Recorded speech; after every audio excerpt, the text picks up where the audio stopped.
everybody, and welcome to the latest Railbookers webinar. My name's Gareth Jones. I'm the Senior Product Manager of Railbookers, and I'd like to talk to you today about some holidays we've got going out to Spain and beautiful Portugal.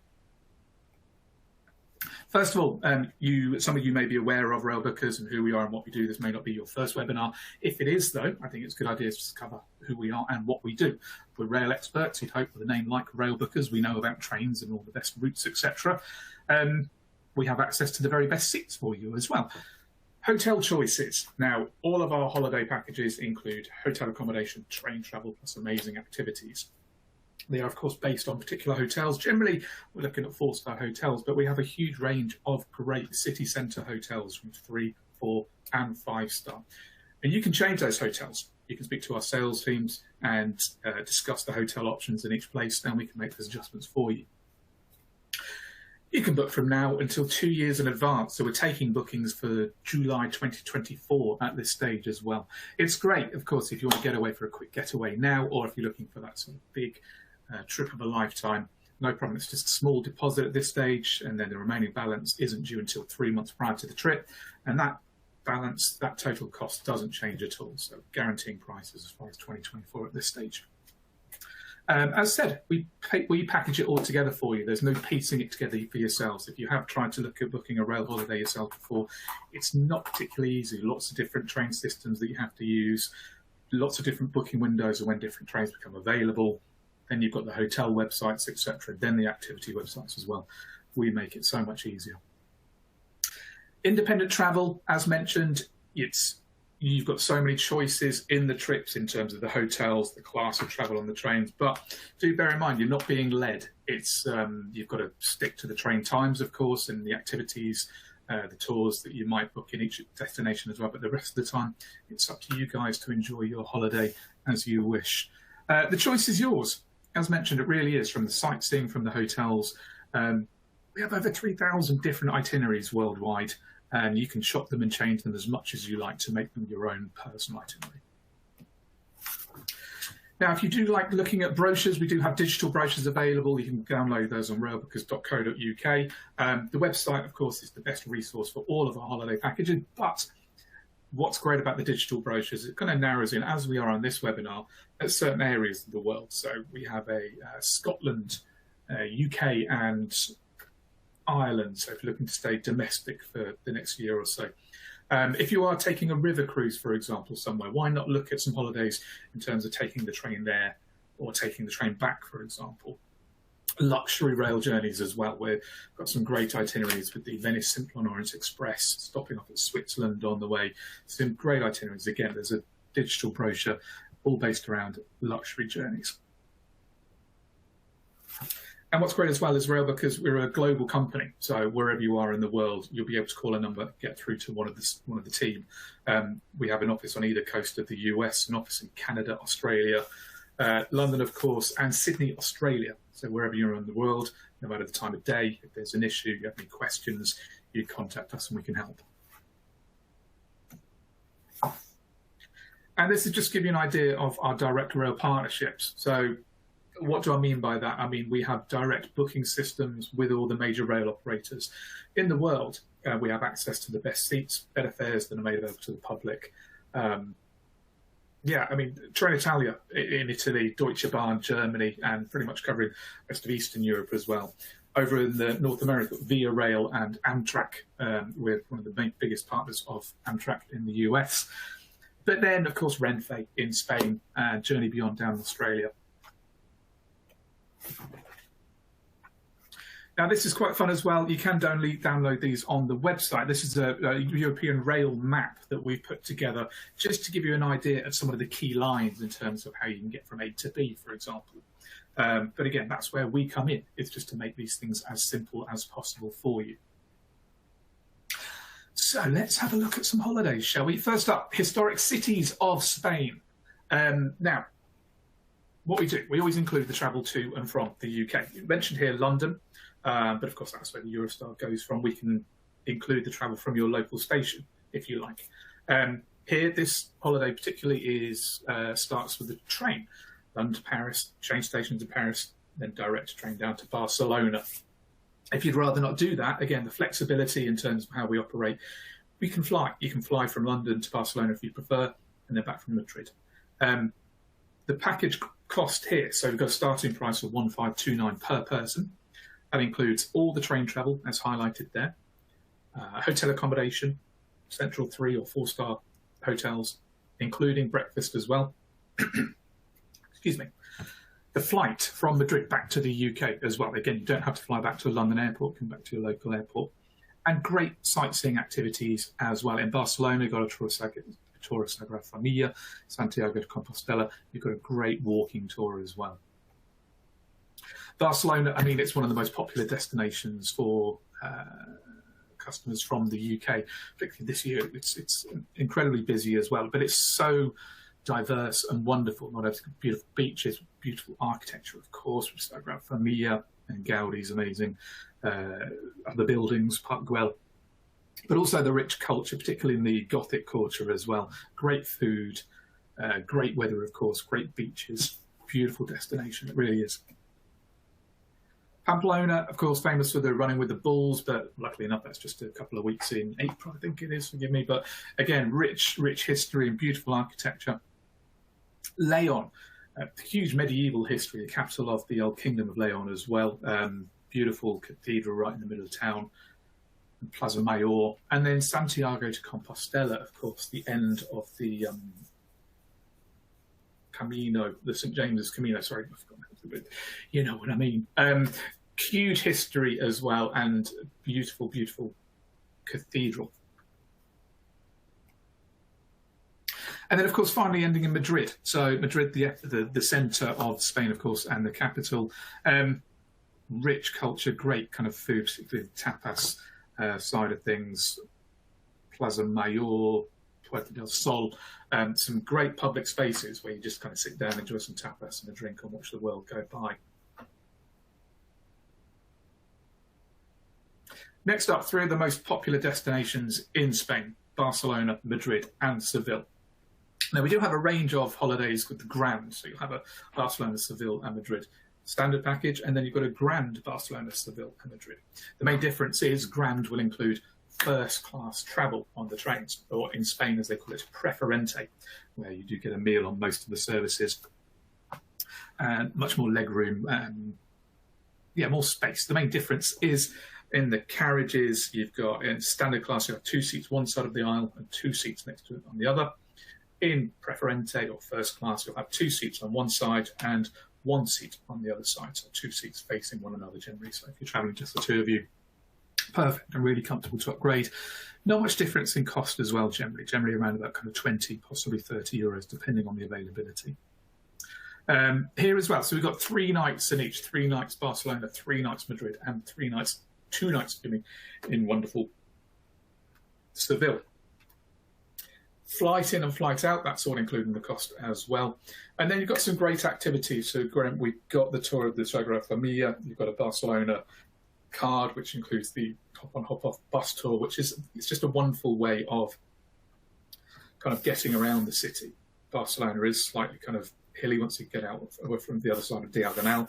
And it's a great way of just being able to see all the amazing architecture. It does have a very limited sort of metro system, but you'll see underground then, so you don't really see much. So it really is a great way of seeing the city. In Seville, you've got a guided tour of the Alcazar, which is the best way to see the Alcazar, really.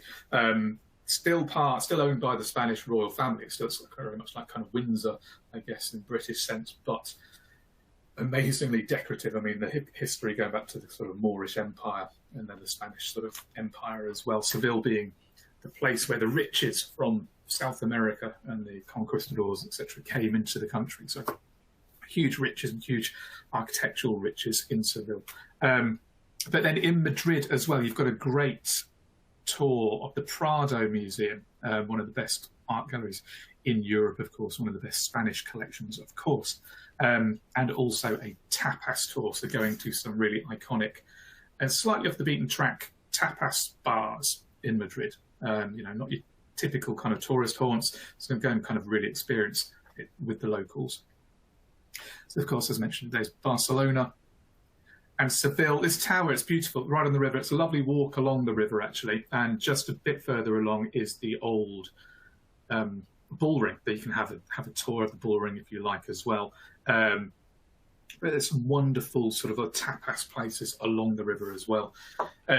Crossing over the river, there's the main kind of Santa Clara, I believe it is, which is the home of flamenco.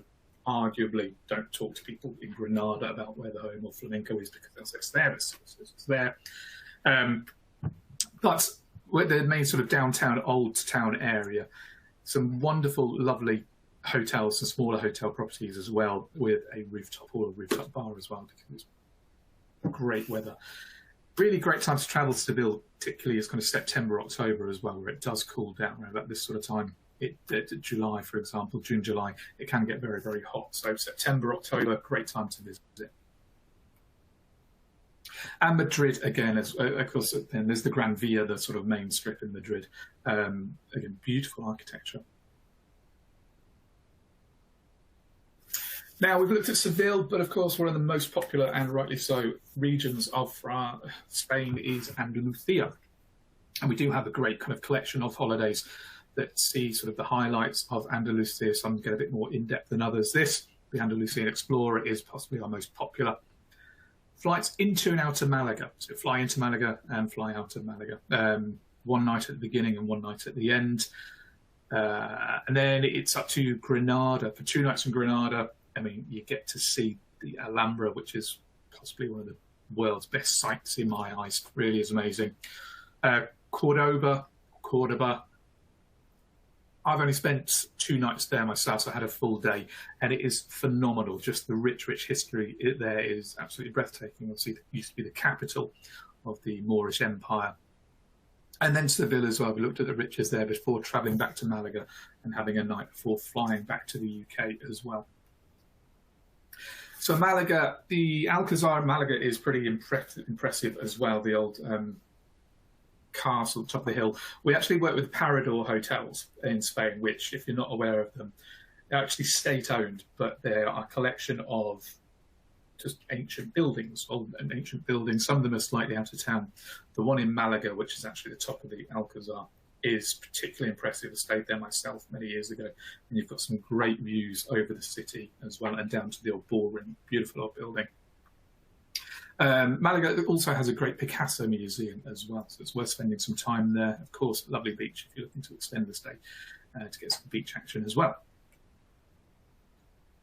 And then there's Granada. Now, Granada, you can see here, this is not the Alhambra. I mean, the Alhambra is absolutely amazing. It really is fantastic. But the city of Granada, very hard to call it a city in the downtown. It's so compact. Is absolutely gorgeous. It really is. The cathedral is phenomenal. Just seems to be crammed into the middle of the old town area as well. The Albacin as well, which is the old neighbourhood opposite the Alhambra.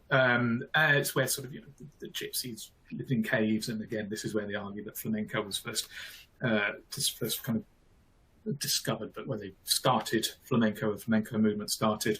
We've got some great activities here as well, where again, it's not kind of your typical tourist track, but you go off to one of these caves, for example, for a very traditional flamenco experience as well, which is great, and some dinner there, which is wonderful. And I mean, the Alhambra, of course, we've mentioned it many times. It's incredibly special, just the pure kind of detail of the decorative architecture internally, and just the actual kind of the site itself, because it's kind of built to one side as such on the hill. You get some great views of it, but inside the palace is amazing. Going up to the gardens as well, which are still beautifully well kept. There's also a Parador hotel here as well, which we work with, which is great because then you can get in there quite early morning. The scheduling of tours at the Alhambra are very, very precise now as well. So there's very much kind of a set number of people who can visit each day. So it's one of those things, it's just best getting in there early to book as early as possible so you can guarantee your spot. Last thing you want to be doing is being let down, booking to go to Granada and then finding out a month or two before that there's no space to visit the Alhambra on the day that you can. So again, that's where we can come in helpful, secure that space for you as early as possible. And as mentioned, Cordoba as well. Cordoba, just different layers of history. Of course, there's a Roman bridge, which is famous as well, but then after that is the Moorish Empire, which is the Alcazar and the Tenerife Tower. But the mosque stroke, we have to call it mosque stroke cathedral now, because that's what it is. It's ancient kind of mosque. And I'm sure you recognise the arches inside as well. But inside there was a cathedral that was built obviously by the Christian kingdoms after the Moorish kingdom had left. And it's just phenomenal to have the different layers of history in the town itself. And again, it's incredibly compact, as I mentioned about Granada as well. Very, very walkable, very walkable. Loved Granada, Cordoba, really did. And Seville is the Plaza España as well, which is a pretty impressive sort of site. That great square with great cathedral. Seems like a canal, but it's more river that goes around. And Malaga, as mentioned, this is looking down pretty much from on the way up to the Parador Hotel, so you can see some great views across the city and down the coastline as well. Really nice place, I say, to extend to a couple of nights to enjoy some kind of beach action.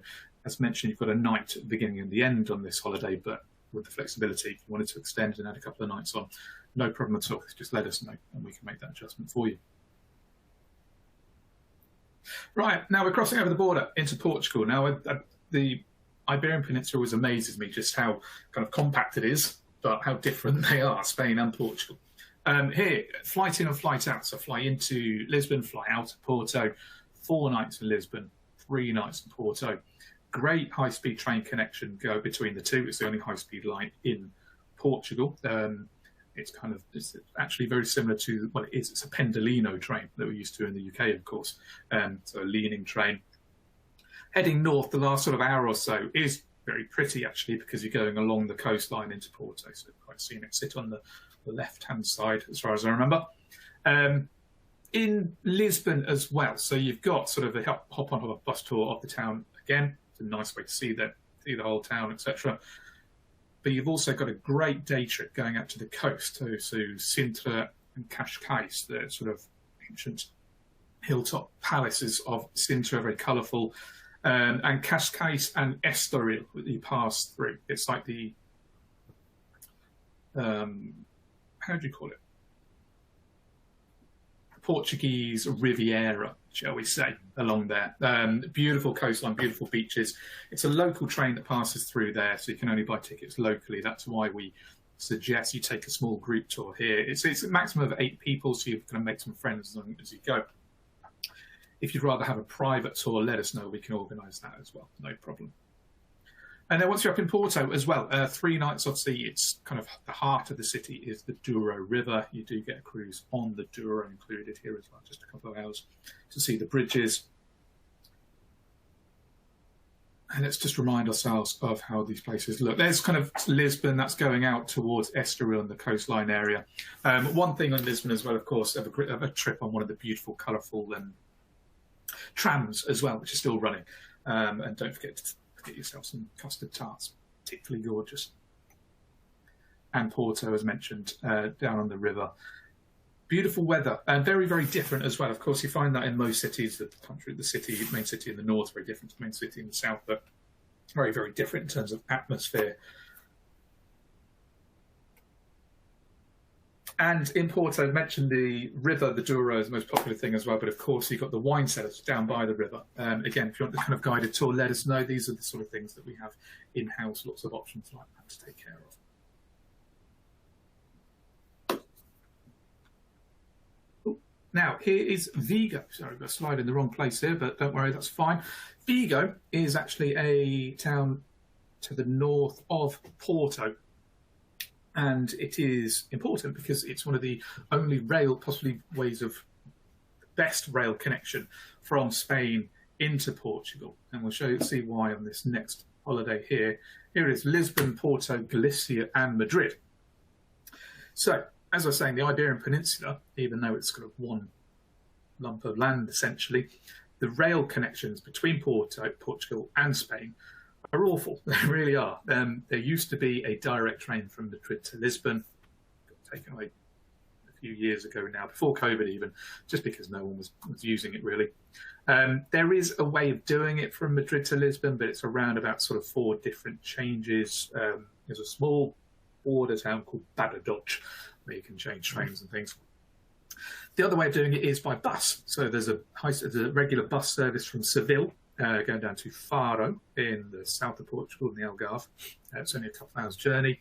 Or from Seville to Lisbon, which I did myself a few years ago. It's around about 4 hours. And it gets slightly confusing, of course, because once you're in Portugal, you've got back 1 hour to UK time. Anyway, the other way is this way, through Galicia. So Santiago de Compostela, Vigo, and then coming down, there's a little town called Pontevedra as well, which you can stop off. It's very pretty. And that's a train going down to Porto. So here we have this holiday in both destinations. So we have Madrid, Galicia, Porto, and Lisbon. But here we've highlighted Lisbon, Porto, Galicia, and Madrid. The most popular way of doing it. Not sure why. 2 nights in Lisbon after your flight in, up to Porto for 2 nights, pass through Vigo, Santiago de Compostela for 2 nights, and then the direct train down to Madrid for 2 nights. It's around about 6.5 hour journey from Santiago de Compostela to Madrid.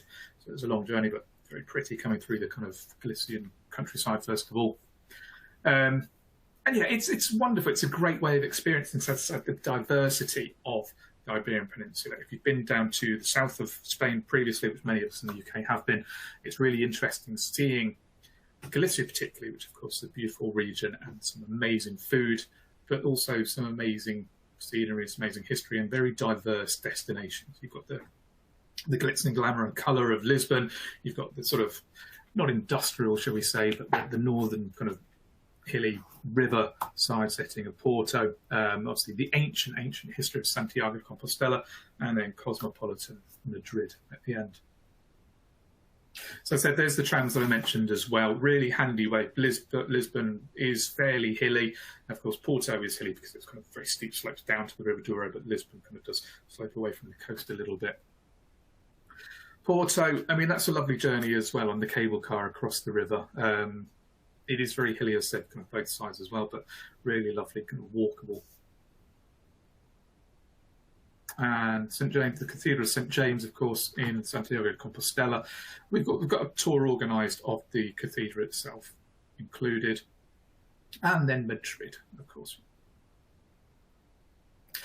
Well, I hope all that's helped in terms of Spain, Portugal, and what we have to offer. Of course, there's hundreds of other itineraries available on the Railbookers website. If you do have any particular questions, don't hesitate. The best way really is to check on the website. If not, give us a call, 0203 780 2222. We've got a great kind of team who are very knowledgeable and can give you the best suggestions and answer any questions. Or contact your local travel agent. That was very helpful as well. We kind of work very closely with them. Thanks very much. Take care. Bye-bye, everyone.